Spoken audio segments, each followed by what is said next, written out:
Hi everyone, welcome to our channel MK arts paradise. நாம் இன்றைக்கி இந்த கிளாஸில் என்ன ஸ்டிச் பார்க்க போகிறோம் அப்படின்னு பார்த்தீங்கன்னா, மிக முக்கியமான ஸ்டிச்சு.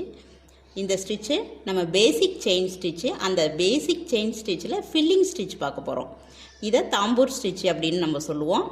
ஆனால் பேசிக்காக அது என்னென்னா, ஒரு செயின், பேசிக் செயினை வச்சு நம்ம ஒரு ஷேப்ஸோ ஒரு டிசைனோ நம்ம ஃபில் பண்ணுறோம். அந்த ஃபில் பண்ணுறதுக்கு பேர் தான் தாம்பூர் ஸ்டிச் அப்படின்னு சொல்லுவோம். இந்த தாம்பூர் ஸ்டிச் எப்படி போடுறது அப்படின்னு பார்த்தீங்கன்னா, நான் இப்போ 2 ஷேப்ஸ் எடுத்திருக்கேன். காமனாக இருக்கக்கூடிய ஷேப்ஸில் ஒரு 2 ஷேப்ஸ் எடுத்திருக்கேன். இந்த ஷேப்பில் நான் அவுட்லைன் பண்ணிக்கிட்டேன். அவுட்லைன் பண்ணதுக்கப்புறம் இதுக்குள்ளே எப்படி தைக்கிறதுன்றதை நான் காமிக்கிறேன். இதில் எப்படி நம்ம ஃபில் பண்ணுறோம் அப்படின்னு பார்த்தீங்கன்னா, மீடியமாக நம்ம செயின் ஸ்டிச் அப்படின்னாலே மீடியமான செயின் நம்ம போடுவோம். லாங் செயின் போடுவோம், ஷார்ட் செயினும் போடுவோம். ஆனால் இங்கே தாம்பூருக்கு எப்படி யூஸ் பண்ணணும்னு பார்த்தீங்கன்னா, ரொம்ப ஸ்மால் செயினாக தான் யூஸ் பண்ணோம். ஆனால் அதுக்குன்னு நம்ம ரொம்ப ஸ்மால் செயின் போடுறோன்னு சொல்லிட்டு குட்டி குட்டியாக போட்டோம்னா இந்த நீடிலே வெளில எடுக்க முடியாது. அதனால் மீடியமான செயின் போடுங்க, ஒரே லெவலில் இருக்கணும். அந்த செயின் வச்சு நம்ம இதை ஃபில் பண்ண போகிறோம். இப்போ நான் இங்கே பாருங்கள், இந்த ஸ்கொயர் எடுத்திருக்கேன், அதாவது கட்டம் எடுத்திருக்கேன். இந்த கட்டத்தில் பார்த்தீங்கன்னா நான் ஃபில் பண்ண போகிறேன். ஃபில் பண்ணும்போது இதில் எந்த மெத்தடில் நான் ஃபில் பண்ண போகிறேன் அப்படின்னு பார்த்தீங்கன்னா, இந்த இடத்துல ஸ்டார்ட் பண்ணி இங்கே, அதாவது என்னோடய லெஃப்ட் சைடு ஸ்டார்ட் பண்ணி ரைட் சைடு நம்ம முடிக்க போகிறேன். அதை ஸ்ட்ரைட் லைனில் நான் ஃபில் பண்ண போகிறேன். அப் அண்ட் டவுனு போயிட்டு ஸ்ட்ரைட் லைனில் நான் ஃபில் பண்ண போகிறேன். அதுக்கு எங்கே ஸ்டார்ட் பண்ணுறோம் அப்படின்னு பார்த்தீங்கன்னா, இந்த கார்னரில் இந்த உள் சைடு நான் என்ன பண்ணுறேன்னா, இந்த த்ரெட்டை நான் எடுக்கிறேன்.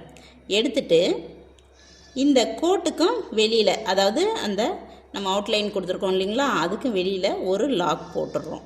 லாக் போட்டுட்டு இந்த அவுட்லைனை சுற்றிலும் நெருக்கி மீடியமான ஸ்டிச் நம்ம கொடுத்துட்டு வரோம். கேப் நமக்கு தெரியக்கூடாது. மீடியமான ஸ்டிச்சு போட்டுட்டு வரோம். இப்படி கீழே வரைக்கும் நம்ம அந்த லைன் முடிகிற வரைக்கும் நம்ம போட்டு வரோம். போட்டு வந்துட்டு பாருங்கள், இப்போது லாஸ்ட்டாக வந்தாச்சு. லாஸ்ட்டாக வந்துட்டு என்ன பண்ணுறோன்னா, இந்த லைனோட வெளி சைடு, இந்த வெளி சைடு நம்ம லாக் போட்டு வெளியில் எடுத்துக்கிறோம். இப்போ ரிட்டன் எடுக்கிறோம். ரிட்டன் எடுக்கும்போது அப்படியே எடுத்தோம்னா மேலே கொஞ்சம் மெதுன்னு இருக்கும். ஸோ லைட்டாக அப்படி இழுத்து விட்டுட்டு அப்படியே ரிட்டன் எடுத்துடுறோம். ரிட்டன் எடுத்துட்டு அந்த ஃபஸ்ட்டு போட்டோம் இல்லைங்களா, அந்த லைனுக்கும் பக்கத்துலேயே கேப் இல்லாமல் நம்ம கொஞ்சம் போட்டு போகணும். இப்படி லைட்டாக சாய்ச்ச மாதிரி போட்டோம்னா அந்த லைனை ஒட்டி இப்படி சாய்ச்சி குத்தணும். இப்படி குத்திட்டு நம்ம இப்படி போட்டோம் அப்படின்னா, இங்கே பாருங்கள், இந்த ஓரத்தில் இப்படி குத்தாமல் இப்படி கொஞ்சம் சாய்ச்சி இப்படி குத்தணும் அப்படின்னா நம்மளுக்கு அந்த லைன் கேப் இல்லாத வரும். நான் இப்போ மேலே போயிட்டு லாக் பண்ணிவிட்டு திரும்ப ரிட்டனில் வந்துட்டேன். இப்போ ரிட்டனில் என்ன பண்ணுறோன்னா, இங்கே பாருங்கள், இங்கே லாஸ்ட்டில் வந்துட்டேன். லாஸ்ட்டில் இங்கே லாக் போட்டுட்டு திரும்ப ரிட்டன் எடுக்கிறேன். இதே ப்ராசஸ்ஸு நம்ம இந்த லாஸ்ட்டு முடிகிற வரைக்கும் ஸ்டிச் மேலும் கீழும் போயிட்டு வரணும். இது ஸ்ட்ரைட் லைனில் பண்ணுறோம். ஸ்ட்ரைட் லைனில் வெர்டிக்கல் லைன்னு சொல்லுவாங்க. இதை நேராக இருக்கிற கோட்டுக்கு பேர். இந்த மெத்தடில் ஒரு சைடில் இருந்து இன்னொரு சைடுக்கு கொண்டு போயிட்டு இதை இந்த மாதிரி ஃபுல்லாகவே ஃபில் பண்ணிடுறோம். இப்போது நம்ம இது ஃபுல்லாகவே ஃபில் பண்ணி முடிச்சிட்டோம். கடைசி வரைக்கும் ஃபில் பண்ணிவிட்டு அவுட்லைனும் இதை சுற்றிலும் மறுபடியும் ஒரு அவுட்லைன் கொடுத்தாச்சு. இப்போ பார்த்தீங்கன்னா இதில் எந்த ஒரு கேப்பும் இருக்காது, ஃபுல்லாகவே நிரம்பியிருக்கும். இதுதான் நமக்கு தாம்பூர் ஸ்டிச் அப்படின்னு சொல்லுவோம். இதை இப்போ ஸ்ட்ரைட் லைனில் நான் எடுத்துகிட்டு ஒரு சைட்லேருந்து இன்னொரு சைடுக்கு ஃபில் பண்ணுறேன் இல்லையா, இந்த மெத்தட் எப்படி நம்ம யூஸ் பண்ணுறோம், எதுக்குன்னா, அதாவது கட்டத்துக்கும் செவ்வகத்துக்கும் மட்டும்தான், ஸ்கொயர் ரெக்டாங்கிள் அந்த இதுக்கு மட்டும்தான் நம்ம யூஸ் பண்ணலாம். மற்ற எந்த ஒரு ஷேப்புக்கும் இந்த சைடு ஆரம்பித்து அந்த சைடு முடிக்க முடியாது. ஏன்னா இது மட்டும்தான் ஈவனாக இங்கேருந்து கரெக்டாக கொண்டு போக முடியும். அதே சமயம் மற்ற அன்ஷேப்புலாம் இருக்குது இல்லைங்களா, இந்த ஸ்கொயரும் ரெக்டாங்கிளும் தவிர்த்து மற்ற எந்த ஷேப் எடுத்தாலும் பார்த்தீங்கன்னா நாம் இதை மாதிரி ஒரு சைட்லேருந்து இன்னொரு சைடுக்கு கொண்டு போய் ஃபில் பண்ண முடியாது. ஸோ அதுக்கு எக்ஸாம்பிளாக தான் நான் இங்கே ஒரு வட்டம் எடுத்திருக்கேன். இந்த வட்டத்தில் எப்படி நம்ம ஃபில் பண்ணணும்னா, இந்த ஒரு சைட்லேருந்து எடுத்துகிட்டு போயிட்டு மறு சைடுக்கு நிறுத்த முடியாது. ஸோ இப்போ இந்த மாதிரி ஷேப்ஸ் எல்லாம் நம்ம என்ன பண்ணுறோம் அப்படின்னு பார்த்தீங்கன்னா, நடு சென்டர் இருக்குது பாருங்கள், இந்த நடு சென்டர்லேருந்து ஃபஸ்ட்டு ஆரம்பிக்கணும். ஆரம்பிச்சுட்டு இந்த ஒரு சைடு ஃபஸ்ட்டு ஃபில் பண்ணிவிட்டு அதுக்கப்புறம் எண்டு நாட் போட்டுட்டு மறுபடியும் இந்த ஒரு சைடு மறுபடியும் சென்டர்லேருந்து ஆரம்பித்து இந்த ஒரு சைடு இந்த சைடு கொண்டு போகணும். இப்படி கொண்டு போனால் தான் அது வந்து நமக்கு ஃபில் பண்ணதாக கரெக்டாகவும் நமக்கு அது வந்து வரும். இப்போ பாருங்கள், நான் வந்து இது வந்து எப்படி ஃபில் பண்ணுறதுன்னு உங்களுக்கு வந்து காமிக்கிறேன். இந்த வட்டத்தில் இந்த சென்டர் பகுதியில் நான் வந்து எடுக்கிறேன். ஃபஸ்ட்டு சென்டர் பகுதியில் உள்ளே எடுத்துட்டேன், வெளியில் வந்து நான் லாக் பண்ணுறேன். லாக் பண்ணிவிட்டு நம்ம வந்து மீடியமான செயின் போட்டால் போதும். ரொம்ப குட்டி லாக்கும் போட வேண்டாம், பெரிய செயினும் நம்ம வந்து போட வேண்டாம்.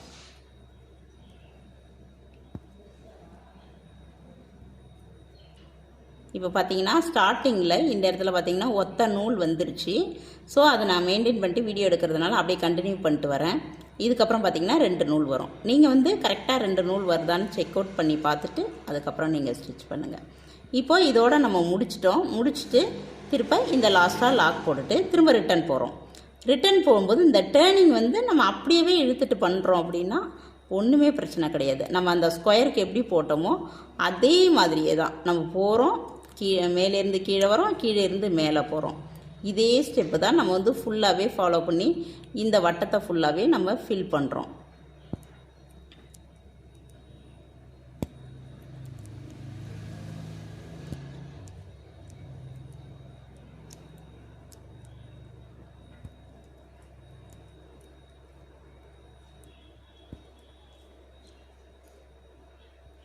இப்போது மேலே லாக் போட்டோம், திரும்ப ரிட்டன் வரும். இதே ப்ராசஸ் தான் நம்ம அதில் என்ன பண்ணோமோ அதே ப்ராசஸ் தான் நம்ம இங்கே பண்ண போகிறோம். இப்போது இதே மாதிரி நம்ம இப்போ இப்படி பண்ணுறோம் இல்லைங்களா, இது ஃபுல்லாக ஃபில் பண்ணிவிட்டு நான் இங்கே முடிக்கும்போது எப்படி முடிக்கிறதுன்றது காமிக்கிறேன். இப்போ இதை முடிச்சுட்டு அடுத்தது இந்த பக்கம் எப்படி பண்ணுறோன்னா, இப்போ இந்த லைன் போட்டிருக்கோம் இல்லைங்களா, இதுக்கு பக்கத்தாலேயே மேலே ஆரம்பிக்கணும், திரும்ப இங்கே மேலும் கீழே போயிட்டு வந்து இந்த சைடு இந்த மாதிரி முடிக்கணும். அதுதான் நம்ம முடிக்கிறதுக்கான ப்ராசஸ்ஸு. இப்போ இதில் ஒன்றுமே கிடையாது. மேலே போகிறோம், லாக் போட்டுட்டு கீழே வரோம், ஸ்டிச் பண்ணி லாக் போட்டுட்டு இதே தான். இது வந்து ஸ்ட்ரைட் லைனில் போடுறோம். அதுக்கப்புறம் வேறு எந்த மாதிரி போடணுன்றதை நான் மறுபடியும் சொல்கிறேன். இப்போது இந்த லாஸ்ட்டில் நம்ம முடிச்சாச்சு, எண்டு நாட் போட்டாச்சு. இதே இந்த வட்ட ஷேப்பும் நமக்கு கரெக்டாக இருக்குது. அதே மாதிரி இப்போ இந்த சைடு எப்படி ஃபில் பண்ணுறோன்னா, இந்த இடத்துல ஆரம்பித்து மேலும் கீழும் போயிட்டு வந்துட்டு இந்த இடத்துல நம்ம எண்டு நாட் போட்டு முடிக்கணும். இங்கே உள் சைடில் தான் நம்ம போடணும். வெளி சைடில் போடுறோம் எண்டு நாட் அப்படின்னா இது வட்டத்தை விட இப்படி கொஞ்சம் எக்ஸ்ட்ரா தெரியும். அப்போ அது வட்டம் மாதிரியே தெரியாது, கொஞ்சம் நீண்ட மாதிரி போயிடும். அதனால் தைச்சிட்டு கடைசி இந்த இடம் வரும்போது சென்டரில் இந்த கோட்டுக்கும் உள் சைடில் எண்டு நாட் போட்டு நீங்கள் முடிக்கணும். பார்க்க போட்ட மாதிரியே தெரியக்கூடாது. இப்போது இந்த வட்டம் ஃபுல்லாகவே நம்ம ஃபில் பண்ணிட்டோம். இதுக்கு ஒரு அவுட்லைனும் கொடுத்துட்டோம். இப்போ தாம்பூர் ஸ்டிச்சுனா எப்படின்றத நம்ம பார்த்துட்டோம். இதுக்கப்புறம் நம்ம என்ன பார்க்க போகிறோம் அப்படின்னு பார்த்தீங்கன்னா, இந்த தாம்பூர் ஸ்டிச்சில் எத்தனை விதமான மெத்தட்ஸில் நம்ம போடலாம், என்னென்ன டைரக்ஷனில் போடலாம், எப்படி வந்து டேர்னிங் பாயிண்ட் வந்து எப்படியெல்லாம் கொடுக்கலாம், இதுக்கு எப்படி ஷேடு கொடுக்கலாம், இந்த ஒவ்வொரு ஸ்டிச்சிலையும் ஒவ்வொரு கலர் யூஸ் பண்ணி நம்ம ஷேடு எப்படி கொடுக்கலாம் அப்படின்றது எல்லாமே இதுக்கப்புறம் வந்து நீங்கள் பார்க்கலாம். வாங்க. இப்போ வந்துட்டு நம்ம ஃபில் பண்ணுற மெத்தடில் நம்ம எத்தனை மெத்தட் இருக்குதுன்றதை பற்றி ஒரு கிளான்ஸ் வந்து வாயால் சொல்லிடுறேன். அதுக்கப்புறம் வந்து ஒவ்வொன்றும் நான் போட்டு காமிச்சிடுறேன். இப்போ நம்ம ஒவ்வொரு ஷேப்ஸும் இருக்குது இல்லைங்களா, அந்த ஒவ்வொரு ஷேப்ஸ்லேயும் நம்ம வந்து ஸ்ட்ரைட் லைன், அதாவது மெத்தட் 1 எப்படி யூஸ் பண்ணுவோன்னா, நம்ம ஸ்ட்ரைட் லைனில் யூஸ் பண்ணுவோம். அதாவது மேலேருந்து கீழே வரும், கீழே இருந்து மேலே போகும், இந்த மாதிரி நம்ம ஃபில் பண்ணுவோம்.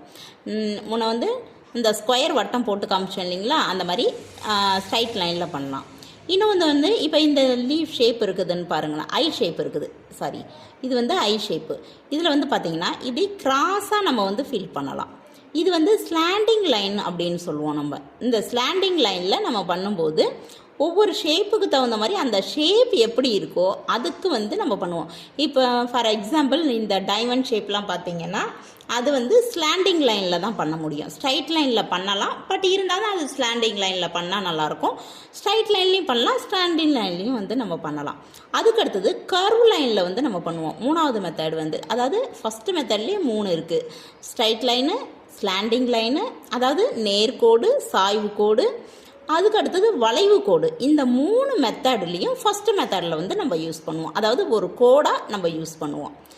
செகண்ட் மெத்தடு என்னன்னு பார்த்தீங்கன்னா, second method out to in அப்படின்னு சொல்லுவோம். அதாவது இந்த வெளி கோடில் ஆரம்பித்து உள்ளே அப்படியே சுற்றி சுற்றி சுற்றி சுற்றி நம்ம ஃபில் பண்ணுறது. அதே மாதிரி மூணாவது மெத்தட் என்னன்னு பார்த்தீங்கன்னா, இன்னு டு அவுட்டு, அதாவது உள்ளே இருந்து வெளி நோக்கி வருவோம். இங்கே உள்ளே ஆரம்பிச்சுட்டு அதையே அப்படியே சுற்றி சுற்றி சுற்றி சுற்றி அப்படியே வெளியில் அந்த ஷேப் எப்படியோ அந்த மாதிரி கொண்டு வரணும். இப்போது மற்ற எல்லா விஷயங்களும் சொல்லும்போது உங்களுக்கு அது கரெக்டாக புரியும். நான் அந்த ஷேப்ஸு காமிச்சு நான் சொல்கிறேன், அப்போ உங்களுக்கு புரியும். இப்போது அந்த இன்னுட்டு அவுட்டு போடுறது இருக்கீங்க. இப்போ அவுட்டு இன்னும் நீங்கள் எப்படி வேணாலும் போட்டுருவீங்க. அந்த ஷேப் அப்படியே இருக்குது, அதை போட்டுட்டு திரும்ப உள்ளே சுற்றி சுற்றி வரும்போது உங்களுக்கு அந்த இன்னுட்டு அவுட்டு கரெக்டாக வந்துடும். அதாவது அவுட்டு டு இன்னு கரெக்டாக வந்துடும். ஆனால் இன்னுட்டு அவுட்டு பண்ணும்போது சில ஷேப்ஸ் கிரிட்டிக்கலாக இருக்கும். இப்போ ரவுண்டுன்னா நீங்கள் சுற்றி சுற்றி சுற்றி உள்ளேருந்து வெளியில் வந்துடுவீங்க. ஆனால் ஒரு சில ஷேப்ஸில் எப்படி வர்றது, இப்போ இந்த ஐ ஷேப் இருக்குது, இது எப்படி நாங்கள் உள்ளே இருந்து வர்றது, இந்த டைமண்ட் ஷேப், அதாவது ஒரு கொஞ்சம் கிரிட்டிக்கலாக இருக்கிற ஷேப்பை மட்டும் நான் காமிச்சிடுறேன். மீதியெல்லாம் நீங்களே உங்களுக்கு போட தெரியும், அது எப்படின்றத நான் உங்களுக்கு சொல்கிறேன். இந்த ஐ ஷேப் நான் எடுத்துருக்கிறேன். இதை எப்படி உள்ளே இருந்து வெளிநோக்கி நம்ம ஃபில் பண்ணுறது இந்த தாம்பூர் ஸ்டிச் வச்சு அப்படின்னு பார்த்தீங்கன்னா, இந்த லீஃபை, அதாவது லீஃப் ஷேப்பில் இருக்கிற இந்த ஐ ஷேப்பு, இதை 3 பகுதியாக பிரிக்கிறோன்னு வைங்களேன். இங்கே ஒரு பகுதி, நடுப்பகுதி, மேல் பகுதி, கீழ்ப்பகுதி, நடுப்பகுதின்னு இருக்குது. இப்படி பிரிக்கிறோன்னு வைங்க. இந்த நடு பகுதியில் இருக்கிற பகுதியை மட்டும் நம்ம என்ன பண்ணுறோம் அப்படின்னு பார்த்தீங்கன்னா, செயின் போட்டு வரோம்.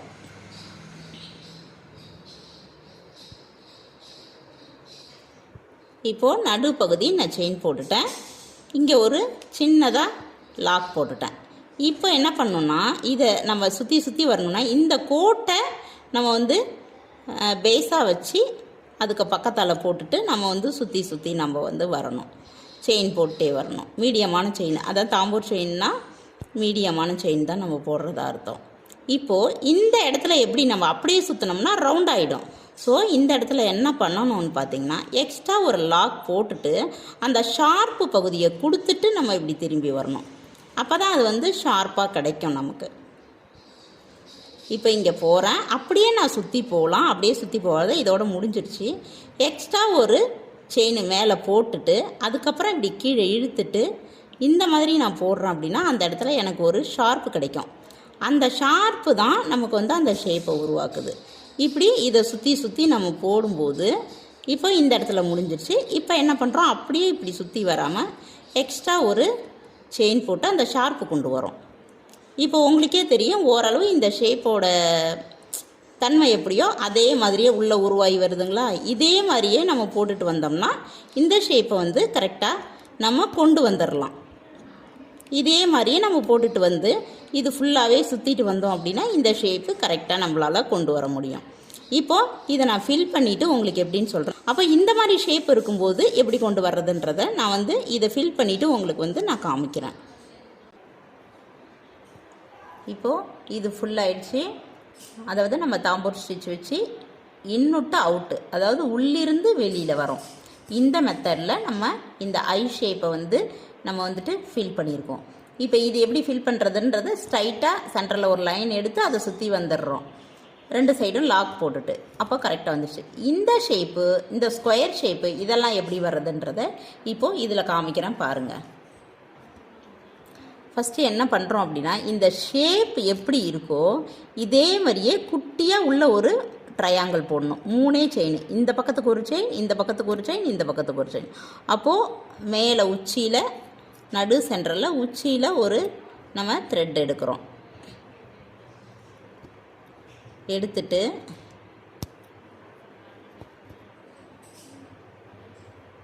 பாருங்கள், நான் இந்த சைடுக்கு போடுறேன், ஒரு செயின் போடுறேன். சின்னதாக இந்த சைடு ஒரு செயின் போடுறேன், இந்த சைடு ஒரு செயின் போட்டுடுறேன். போட்டுட்டு இப்போ ஒவ்வொரு சைடுக்கும் நம்ம லாக் கொடுத்துட்டு ஃபஸ்ட்டு உள்ள 2 லைனுக்கு மட்டும் நமக்கு ஒரு செயின் போட்டால் போதுமானது. அதுக்கப்புறமாட்டு தான் நம்ம எத்தனை செயின் அந்த ஏரியாவுக்கு வருதோ அதை மட்டும் நம்ம போட்டுக்கணும்.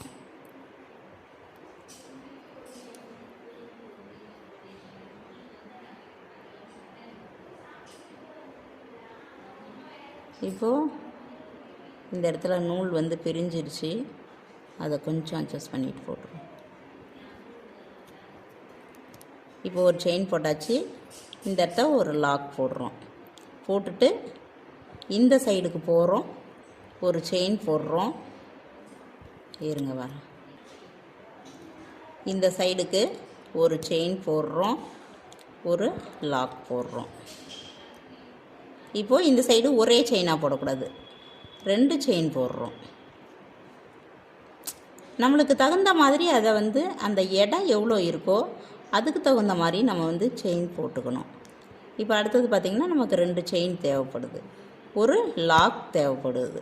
ஏன்னா லாக் போட்டால் தான் அந்த ஷார்ப் எட்ஜஸ் வந்து ஷார்ப்பு கார்னர் நமக்கு வந்துட்டு கிடைக்கும். போட்டோம், அந்த உச்சியில் போயிட்டு ஒரு லாக் போட்டுரும். இதை இப்படியே நம்ம கண்டினியூ பண்ணி நம்ம கொடுத்தோம் அப்படின்னா நமக்கு வந்து இந்த ட்ரையாங்கிள் ஷேப் வந்து முடிச்சிருவோம். இதே மாதிரி தான் இப்போ நான் இதை முழுசாக இப்போ எனக்கு வந்துட்டு நான் கரெக்டாக சென்டர்லேருந்து எடுக்கலை, அதனால் இங்கே வந்து இருக்குது, இந்தாண்ட பத்தாமல் இருக்குது. அப்போது எனக்கு வந்து என்ன ஆயிடுச்சுன்னா நான் வரைஞ்சதை கரெக்டான ட்ரையாங்கிள் நான் வந்து கரெக்டாக வரையலை. இப்போ பாருங்கள் கரெக்டாக இருக்கும். இந்த ஷேப்பில் இங்கே உள்ளே வரணும். அப்போது அதுக்கு தகுந்த மாதிரி நம்ம சென்டரில் கரெக்டாக எடுக்கணும். இப்போ இதை தச்சு முடித்தோடனே நமக்கு கரெக்டாக அவுட்டரில் போயிட்டோம்னா ஏதாவது ஒரு கார்னரில் கொண்டு போய் நிறுத்தி நம்ம இதை முடிச்சிடணும். இதே மாதிரி தான் நம்ம ஒரு ஸ்கொயர் ஷேப் எடுத்தாலும் இதில் எப்படி 3 சைடு எடுத்தோமோ அது மாதிரி ஸ்கொயர் ஷேப்பு, டைமண்ட் ஷேப்லாம் எடுத்தோம்னா அது 4 ஷேப்லேயோ, இப்போ என்ன ஷேப்பில் எடுக்குமோ அது எத்தனை சைடு வருதோ அத்தனை எடுத்துகிட்டு நம்ம போட்டோம் அப்படின்னா கரெக்டாக ஃபில் ஆகிடும். இப்போ இதையும் ஃபில் பண்ணிவிட்டு உங்களுக்கு வந்து மற்ற இன்ஸ்ட்ரக்ஷன், அசைன்மெண்ட்டு சம்மந்தப்பட்ட இன்ஸ்ட்ரக்ஷன் வந்து உங்களுக்கு கொடுக்குறேன், அதில் நீங்கள் பாருங்கள். இந்த ட்ரையாங்கிள் பாருங்கள், இப்போ ஃபில் பண்ணதுக்கப்புறம் இந்த ஒரு லைன் வந்து உங்களுக்கு கரெக்டாக தெரியும். பார்த்தீங்கன்னா அந்த நம்ம லாக் போட்டது வந்து அந்த ட்ரையாங்கிளோட அந்த 3 ஷார்ப் எட்ஜஸ்லையும் இருக்குது இல்லைங்களா, அந்த கார்னர் அந்த பகுதியை பார்த்தீங்கன்னா கரெக்டாக அந்த லைன் தெரியும் உங்களுக்கு. இந்த மாதிரி போட்டுட்டிங்கன்னா உங்களுக்கு ஃபில் ஆகிடும். இப்போ அதுக்கு அடுத்தது என்னென்ன ஷேப்ஸ் போடுறதுன்றதை சொல்கிறதுக்கு முன்னாடி ஒரு புள்ளியை கூட நம்மளால் ஃபில் பண்ண முடியுன்றதை உங்களுக்கு வந்து நான் காமிக்கிறேன் பாருங்கள்.